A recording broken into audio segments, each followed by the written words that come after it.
God doesn't want you to go to church on Sunday. He doesn't want you to throw some money in the offering. He doesn't want your attention.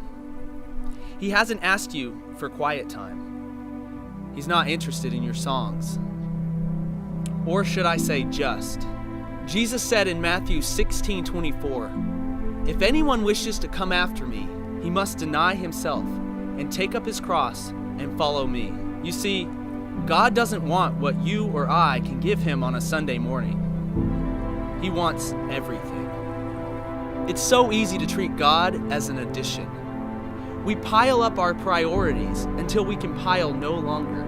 And then we find a space in our schedule and our hearts where we can fit God. And then we fall apart, wondering why we can go to church on Sunday and yet only seldom experience peace that surpasses all understanding. Or we read our Bible once a week, and yet we wonder why we don't have any of the answers.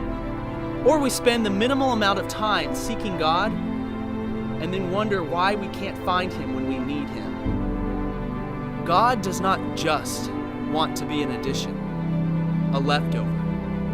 He wants everything. You might say, that kind of commitment just seems so impossible. But when we gave him nothing, Jesus gave us his everything. He gave us his very life.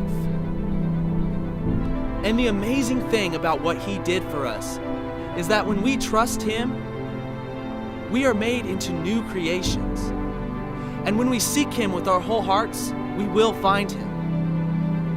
And you cannot spend time in the presence of a loving and living God and not be completely changed.